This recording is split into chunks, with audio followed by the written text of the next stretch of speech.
Hello friends, I am C Vardhamanda. जैसा कि मैंने आपको प्रॉमिस किया था कि मैं सर आप लोगों के लिए आईडीटी के पेपर का एमसीक्यू का सॉल्यूशन लेके आऊंगा। फाइनली मैं सॉल्यूशंस लेके आया हूं सर। मेरे हिसाब से पेपर मॉडरेट था, नॉट वेरी टफ, ट्रिकी तो नहीं था सर। पेपर बनता था। हाँ, ये है अमेंडमेंट कवर किए सर, 74A पूछा है, कुछ कुछ अच्छे अमेंडमेंट्स कवर किए।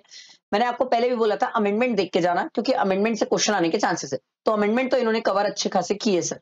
ठीक, लेट्स स्टार्ट। मैं आपको एमसीक्यू इस वीडियो में एमसीक्यू और केस सिनेरियोस कवर करवाता हूँ। देखो क्या आंसर है, एक बार टैली कर लो। और माइट बी पॉसिबल एक आध आंसर वेरी कर सकते हैं on the basis of institute के एजम्पशंस। ठीक है, बाकी तो लेट्स सी। चाहिए पहले इंडिविजुअल एमसीक्यूज दिख रहे हैं। हाँ ठीक है, पहले इंडिविजुअल होंगे फिर नीचे केस सिनेरियो होगा। देखो भाई क्या बोल रहा है, देखो। TRB Limited, having its head office at Delhi, is registered as input service distributor only under GST. It has 3 units in different cities, namely Jodhpur, Indore, Delhi, which are operational in the current financial year. It has to distribute total input tax credit amounted to rupees 18 lakh for the month of January 2025. Out of this amount, an invoice involving tax amount of 3 lakh pertains to Delhi unit. Means इस 18 लाख में से 3 लाख तो Delhi unit का है, तो 15 लाख हो गई common credit. ठीक है भाई। Total turnover of the unit excluding taxes if any for the preceding financial year. ठीक है भाई, देखो क्या दिया हुआ है, जोधपुर का दिया हुआ है, इंदौर का दिया हुआ है। तो ऑब्वियस सी बात है सर, दिल्ली यूनिट का आराम से निकल जाएगा। आप माइनस कर लोगे इसमें से तो दिल्ली यूनिट का बैलेंस निकल जाएगा। Delhi unit is unregistered and providing only exempted services. इससे फर्क नहीं पड़ता, दिल्ली भले ही अनरजिस्टर्ड या एग्जेम्प्टेड सर्विसेज सिर्फ प्रोवाइड करता है, बट हम क्या उसको क्रेडिट डिस्ट्रीब्यूट करेंगे? यस, हम उसको क्रेडिट डिस्ट्रीब्यूट करेंगे sir. Amount of credit to be distributed by TRB limited to each of the eligible unit will be. कितना क्रेडिट डिस्ट्रीब्यूट होगा? तो ये तो सिंपल है सर। तो आप एक काम करो, पहले जोधपुर का ही कर लो सर। 10 लाख इसका टर्नओवर है, टोटल 30 लाख का टर्नओवर है, इनटू कॉमन क्रेडिट 15 लाख। तो कितना आ जाएगा सर? 15 into 10 divided by 30। ये आ रहा है सर जोधपुर का 5 लाख। आओ नीचे चेक करते हैं। ये तो 6 लाख, ये छोड़ दो। जोधपुर का 5 लाख ये मिल गया, 10 लाख छोड़ दो, ये छोड़ दो। तो यही ऑप्शन होगा सर। बाकी निकालने की ऐसा जरूरत भी नहीं पड़ेगी, आप चाहो तो अपने सेटिस्फेक्शन के लिए निकाल सकते हो, क्योंकि एग्जाम में एक स्टूडेंट अपने स्मार्टनेस से ऐसे ही टाइम सेव किया होगा। ठीक है, चलो नेक्स्ट आगे देखते हैं। अगला देखो क्या बोल रहे हैं। Vineet overseas limited exported some goods which are leviable to export duty to USA by air for an FOB price of $3 lakh. Other relevant details are as follows. देखो, प्रेजेंटेशन ऑफ शिपिंग बिल दिया हुआ, डेट दिया हुआ presentation की। अब ये date हमारे लिए इसलिए इंपॉर्टेंट है क्योंकि इस दिन का हम एक्सचेंज रेट लेंगे, और वो भी सीबीआईसी का लेते हैं, आरबीआई से के रेट से हमें कोई मतलब नहीं है। बट जो लेट एक्सपोर्ट ऑर्डर दिया है वो हमारे लिए इस दिन इसलिए काम का है क्योंकि इस दिन के हिसाब से हम रेट ऑफ ड्यूटी लेते हैं सर। तो सर 3 लाख इंटू 84 इंटू 12%, कितना आ जाएगा? 3 लाख इंटू 84 इंटू 12%। एक मिनट, 3 लाख इंटू 84 इंटू 12%, ये आ रहा है सर 30,24,000। आया समझ? ठीक, नेक्स्ट देखो। Ajay and company imported certain goods into India by land mode and vehicle importing the goods reach land custom station. Sir vehicle truck से आया है, ठीक है, ऑन 12/1/2025 एट 16 आवर्स, मतलब सर ठीक है, ओके, दोपहर के 4 बजे। The timeline for by which the person in charge of the vehicle should deliver the import report to the proper officer. Sir अगर हम सर लैंड से मंगा रहे हैं तो उस केस में हमारे पास विद इन 12 आवर्स, और अगर यही वेसल और एयरक्राफ्ट होता तो बिफोर अराइवल हमें इंपोर्ट रिपोर्ट देना पड़ता सर। तो हमारे पास 12 आवर्स का टाइम है सर, यहां से आप 12 आवर्स गिन लो सर। तो 12 आवर्स हो जाएगा आपका सवेरे 4 बजे, तो 13 की सवेरे 4 बजे सर। आया समझ? आओ, ये मेरे ख्याल से 3 एमसीक्यूज छोटे वाले हो गए। अब बड़े केस सिनेरियो से। और बड़े केस सिनेरियो देखो, देखो केस स्टडी में मैंने आपको तरीका हमेशा से सिखाया है, पहले नीचे आके क्वेश्चन में पढ़ो हमसे चाहता क्या है, उसके बाद ऊपर केस स्टडी पढ़ा करो, इससे आंसर की एक्यूरेसी बहुत ज्यादा होती है। Value of outward supply of the contract executed with NCDEX will be, ये बताना है। Amount of input tax credit that can be availed for stay in A1 star hotel ठीक है।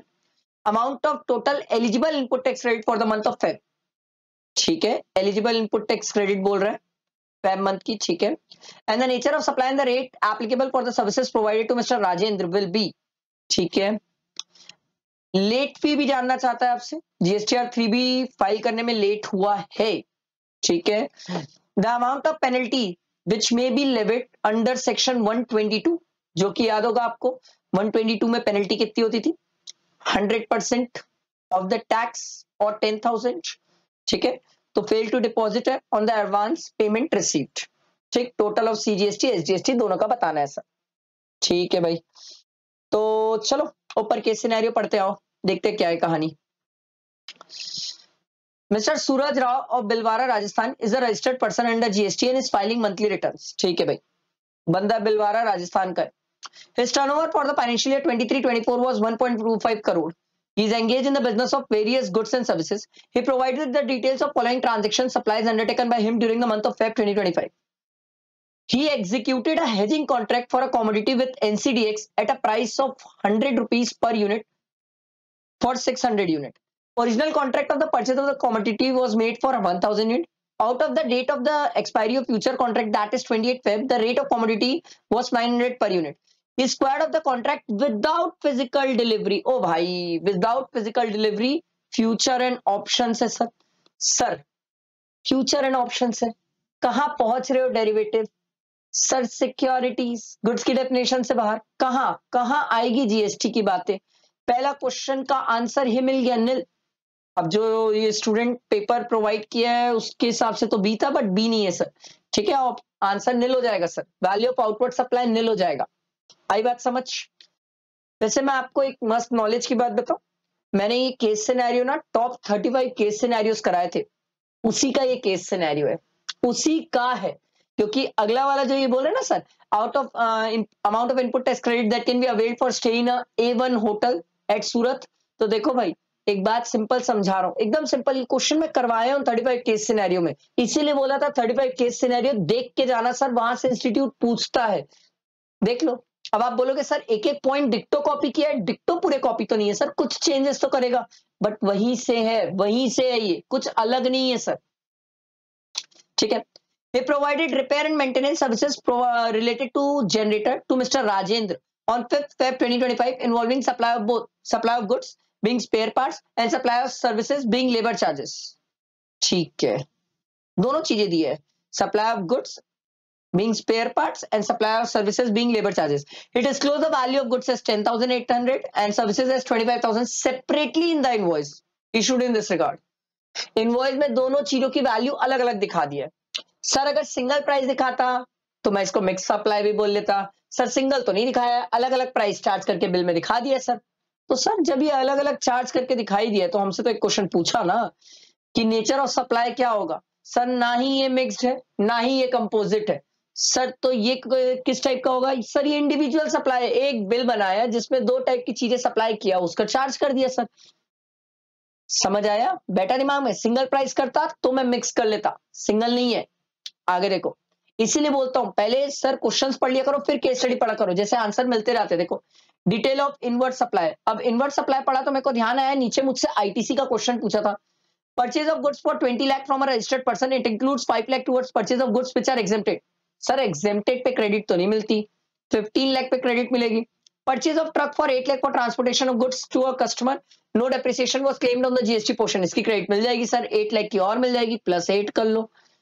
Incurred 3,50,000 on innovation of office building, aha, and debited the expenses in the PL account. Revenue nature का expense treat किया, इसलिए credit मिल रही है, otherwise नहीं देता मैं, अदरवाइज तो क्रेडिट नहीं देता। तो प्लस 3.5 कर लो सर, तो ये टोटल कितना हो जाएगा? 15 प्लस 8 प्लस 3.5, अबे 15 प्लस 8 प्लस 3.5, ये आ रहा है सर 26.5, ठीक, 26.5। अभी अपन को आगे देखो एक और दिया हुआ है, mister Suraj Rao went to Surat Gujarat for business meeting which was mandatory under a law for timing in force in Feb 2025 and stayed in a GST registered hotel named A1 hotel for few days. Room accommodation charges was 50,000 was paid for, sir section 17(5) personal है sir, blocked है। तो ये तो credit में नहीं मिलने वाला sir, और कोई क्रेडिट का पॉइंट नहीं, अदर इंफॉर्मेशन है। तो देखो एक और आंसर हमें मिल गया। हमसे ये पूछा था ना सर कि होटल वाले केस में क्या क्रेडिट मिलेगी, नहीं मिलेगी, ये भी क्लियर हो गया। अच्छा, जीएसटी का रेट कितना कितना है सर, 99 वही चल रहा है सर, 9918, और स्पेयर पार्ट्स वाला अलग है। तो ये जो हमने निकाला 26.5 इंटू 18 या 9% कर लो, इंटू 2, एक मिनट, 26,50,000 इंटू 9% इंटू 2, तो ये आ गया सर, ये देखो ये हमारा जीएसटी आ गया, ये देखो सर इसका आ गया 4,77,000, क्योंकि आपको टोटल एलिजिबल क्रेडिट बोला है, तो total eligible credit CGST SGST मिला के 4,77,000। ठीक है, आगे बढ़ती कहानी, चलो और आगे केस स्टडी पढ़ते, कुछ और मिलेगा। Due to the accountant on leave, GSTR 3B for the month of Feb 2025 could not be filed on the due date prescribed, that is 20th March. It was filed on 31st March. ठीक है, 20th मार्च को file करना था, 31st मार्च को file किया, तो sir 21st मार्च से ये लेट हो गया 31st मार्च तक, कितने दिन हो गए सर, देखा जाए तो ये 11 डेज है सर, और हर दिन की पेनल्टी कितनी है सर, 50 रुपीज की, तो 11 डेज की पेनल्टी कितनी हो जाएगी सर, 550 सीजीएसटी इंटू 2 कर लो, तो ये आ जाएगा 1100। लेट फी का भी एक क्वेश्चन था नीचे, ये रहा सर, आपसे टोटल पूछा है, अदरवाइज तो 550 कर लेता मैं, यहां पर स्टूडेंट से एक गलती हो सकती है सर। फिर उसके बाद और आगे कहानी बढ़ती है, देखो Suraj Rao collected an advance payment of 2 lakh plus applicable GST for the provision of service in the month of September 2024. However, no tax was deposited on such advance money to the government even though 5 months has lapsed. भाई ने advance collect किया और government को मतलब tax जमा नहीं किया, तो सर इस एडवांस पे 18% इसको टैक्स जमा करना चाहिए था, जो कि बेसिकली आपका कितना आ जाता 36,000, इसने जमा नहीं किया। तो आ जाओ सर, सेक्शन 122 का हमसे पूछा ही है सर कि कितना होगा पेनल्टी, तो सर जितना टैक्स है उसका 100% और 10,000 दोनों में विच एवर इज हायर, और सर 36,000 आ जाएगा सर। आया समझ, ये केस सिनेरियो मैंने करवाया सर, टॉप 35 केस सिनेरियोस जो कराया था उसी में ये करवाया था, अगर जो स्टूडेंट देखा होगा उसको बहुत फायदा हुआ होगा सर। ठीक है, आई होप ये केस सिनेरियो क्लियर हुआ होगा। और नेक्स्ट वाली देखते भाई, नेक्स्ट केस सिनेरियो, ये एक लास्ट है मेरे ख्याल से, हाँ ये लास्ट है। चलो और केस सिनेरियो देखो क्या बोल रहा है, पहले नीचे आके क्वेश्चन पढ़ो मेरे साथ, फिर ऊपर केस सिनेरियो पढ़ेंगे। देखो, in respect of the outward transaction made during the month of August 2024, which of the following value will be treated as supply, किसको सप्लाई माना जाएगा, अगस्त की कहानी। ठीक है, in respect of the services provided during the month of September, ध्यान रखिएगा sir, the value of exempt supply, एक अगस्त था एक सितंबर है, ठीक है, ये एग्जाम पूछ रहा है। The amount of GST TDS will be deducted under CGST SGST against the supply made during the month of September। अच्छा, TDS भी पूछ रहा है आपसे सितंबर मंथ के लिए, ध्यान रखिएगा। Value of supply made to a related concern during the month of October 2024 will be, देखते हैं भाई क्वेश्चन में। और उसके बाद देखो, due date for issue of invoice against the petrol pump service contract which was terminated on, date of invoice, time of supply भी पूछ लिया, और फिर penalty which can be levied under show cause, show cause issued under section 74A। तो देखते हैं sir, चलो case scenario काफी सारे क्वेश्चन है, बट मेरे हिसाब से केस सिनेरियो इजी है, क्योंकि ये भी केस सिनेरियो उन्हीं में से, टॉप 35 केस सिनेरियो से ही है। Joseph and company firm, a partnership firm registered under GST regular scheme in the state of Kerala, firm is an original equipment manufacturer, okay, of a motor pumps and engaged in the supply of related goods and services all over India and having its agent network also. During the month of August 2024, the firm had made the following outward transaction. अच्छा, ये outward transaction है और अगस्त month की कहानी है, ये हमारे लिए काम का है, पहला क्वेश्चन इसी से पूछा था।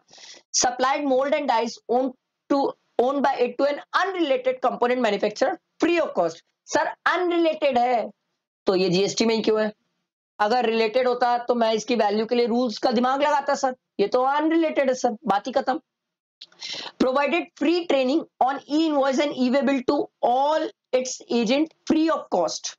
सर सर्विसेज दिया है एजेंट को, शेड्यूल 1 में जो आप पढ़ते हो ना वो गुड्स कवर होते हैं सर, सर्विसेज कवर नहीं होती है सर, तो ये भी सप्लाई नहीं है, ये भी नहीं, तो आपसे तो पहला क्वेश्चन यही पूछा था सर कि कहां गया रे। देखो, the value of outward transaction made during the month of August, तो अगस्त में तो sir value of transaction nil है। आगे बढ़ते हैं, provided the following services during the month of September 2024 and receive payment subject to deduction of GST TDS as applicable. ठीक है, Water supply services provided to Kerala Water Resource Management Board, a government authority in which 85% of the control was held by Kerala government. Consideration was 2,50,000. पहली बात तो sir आपको मैं बता रहा हूं, सॉलिड वेस्ट मैनेजमेंट की जो सर्विसेज अपन पढ़े हैं वो एग्जाम पढ़े हैं सर. ये कहां से आ गया? वाटर सप्लाई सर्विसेज एग्जाम नहीं पढ़े अपन. कंफ्यूज मत होना, ये नाम से आपको कंफ्यूज करने की कोशिश कर रहे हैं सर. ये एग्जाम नहीं है. हाँ, इस पे टीडीएस भी नहीं है. एग्जाम नहीं है पर टीडीएस भी नहीं है क्योंकि वैल्यू 2,50,000 से एक्सीड नहीं करी. अगला देखो, composite supply of goods and services provided to Kerala government in respect of any activity entrusted to a municipality under article 243 of the constitution in which the value of services constituted. ओ भाई, हम पढ़ के आए हैं, जहां पर कंपोजिट सप्लाई हो, गवर्नमेंट का केस हो, वहां पर सर वैल्यू ऑफ गुड्स 25% से ज्यादा नहीं होना चाहिए. ये तो सर्विस की बात है सर. सर्विस कहां से आ गई 25%? सर्विस के लिए तो हमने ऐसा कुछ पढ़ा ही नहीं है sir. The value of such composite supply total consideration is 3 lakh. इस पे जीएसटी की बात है सर. ये भी टैक्सेबल है, ये टैक्सेबल भी है और इस पे टीडीएस भी है सर. इस पे टीडीएस भी है, ये बात ध्यान रखना सर. अच्छा, इस पे टीडीएस आ जाएगा सर अपना. तो टीडीएस तो सर आपको सिंपल क्रिस्टल क्लियर है. 1% सीजीएसटी एंड 1% एसजीएसटी. ठीक है. Conducted training program for rainwater harvesting for a consideration of 4 lakh. This service training program, sir, training program, ठीक है, services was provided to government. Training program की services government, जिसमें 75% से ज्यादा government खर्चा कर रही है, एग्जेम्प्ट है. ठीक है, तो आपसे क्वेश्चन, अच्छा उसके बाद तो ड्यूरिंग द मंथ ऑफ अक्टूबर की कहानी हो गई, वो बाद में देखेंगे. अगला क्वेश्चन हमारे से सितंबर का ही पूछा था, वैल्यू ऑफ एग्जेम्प्ट सप्लाई. तो एग्जेम्प्ट सप्लाई वाला तो ये मिल गया हमें, ये 4 लाख वाला एग्जेम्प्ट है, बाकी दोनों तो ऊपर टैक्सेबल थे. लो भाई, ये 4 लाख हो गया. अच्छा, टीडीएस की बात बोला था हमसे, तो टीडीएस तो सर सीजीएसटी एसजीएसटी का टीडीएस 3,000 हो जाएगा, तो टोटल 6,000 हो जाएगा. ये जो स्टूडेंट ने 5500 किया वो गड़बड़ कर दिया. उसके बाद आगे बढ़ती कहानी. During the month of October 2024, the firm made a supply to its related concern valued under invoice at 5 lakh, whereas the market value was 8 lakh, and the recipient was eligible to for full ITC. अगर recipient ITC ले सकता है तो जिस value पे अपन ने invoice issue किया है वही वैल्यू ऑफ सप्लाई माना जाएगा. तो हमारी वैल्यू ऑफ सप्लाई कितना हो जाएगा? 5 लाख, क्योंकि सामने वाला आईटीसी ले सकता है. अगर नहीं ले पाता ना तो हम लड़ाई लड़ते सर, तो हम लड़ाई लड़ते. आगे बढ़ते हैं. देखो, ठीक है. Firm entered into a contract for supply of 100 pump motors on 15/11/2024 for an amount of 5 lakh. Deadline for completing the contract was 15/1/2025. However, due to some misunderstanding, the contract was terminated on 20/11/2012/2024. Sir दिसंबर में contract cancel हो गया, जबकि contract बात थी जनवरी तक चलने की और कॉन्ट्रैक्ट एंटर किया गया था नवंबर में, when only 50% of the work was completed. तो हमसे तो क्वेश्चन एक पूछा ना कि सर इनवॉइस कब तक इशू हो जाना चाहिए. What is the time of supply against with the pump motor services contract which was terminated on 2012/2024 will be issued. देखो हम पढ़ के आए सर, जहां पर कंप्लीशन, देखो लिखा है ना सर 50% कंप्लीशन हो गया सर. जहां पर कंप्लीशन पता हो तो ऑन और before the date of completion हमें इनवॉइस इशू कर देना चाहिए. तो सर कॉन्ट्रैक्ट कब टर्मिनेट हो गया? 2012 को. इस दिन 50% कंप्लीट था, तो सर इस दिन या इससे पहले तक इनवॉइस इशू हो जाना चाहिए सर. तो 2012. लो भाई, अगला आंसर है 2012. ठीक है. उसके बाद penalty which could be levied under section in respect of the show cause notice issued under 74A. ऊपर देखो क्या दिया हुआ है और आगे देखते क्या पढ़ते हैं. The firm received a show cause notice under section 74A act on 31/1/2025 for short payment due to clerical error. Fraud नहीं किया मैंने, क्लैरिकल एरर है सर, फ्रॉड नहीं किया है मैंने. ठीक है. IGST tax demanded in the said notice was 20,000. Said the owner was hospitalized. The payment for the demand was made belatedly on 25/3/2025. Sir क्या ये 60 डेज के अंदर पेमेंट कर दिया? यस. क्या ये सर फ्रॉड का केस है? नो सर, फ्रॉड का केस नहीं है. 60 डेज के अंदर पेमेंट कर दिया है तो पेनल्टी की बात ही क्यों आएगी? पेनल्टी तो तब होता ना सर जब फ्रॉड वाला केस होता. ठीक है. देखो, before any order was pass लिखा भी है सर. तो लास्ट वाले क्वेश्चन का आंसर हो जाएगा सर पेनल्टी की तो यहाँ कोई बात ही नहीं आती सर. आई होप समझ आया होगा. ये मैंने आप लोगों के एमसीक्यू और केस सिनेरियो करवा दिए सर. आपको अभी भी मैं बता रहा हूँ सर, अगर आप लोग अभी तक प्रैक्टिस बैच ज्वाइन नहीं किए हो तो प्रैक्टिस बैच ज्वाइन कर लो. जो जनवरी के लिए मैंने निकाला है उसमें सर 300 प्लस क्वेश्चंस प्रैक्टिस है, एक्सट्रीम लेवल की क्वेश्चंस प्रैक्टिस है, बहुत मजा आएगा साथ बैठ के क्वेश्चंस करने में, बहुत जबरदस्त बैच है। इन केस अगर आपको कोई भी इंक्वायरी करना हो तो ये मेरा नंबर है, आप मुझे पिन कर सकते हैं सर, मैं आपको डेफिनेटली हेल्प करूंगा। बट पेपर वॉज मॉडरेट, जितना हमने प्रैक्टिस किया था टॉप 96 क्वेश्चंस और 35 केस सिनेरियोस और बहुत सारी चीजें प्रैक्टिस की थी, उस हिसाब से तो ये पेपर आराम से इजीली मैनेजेबल था सर। ठीक है, लाइक करना, फ्रेंड्स को शेयर करना, मुझे भी अच्छा लगेगा, मोटिवेशन मिलेगा। ठीक है, चलो, थैंक यू।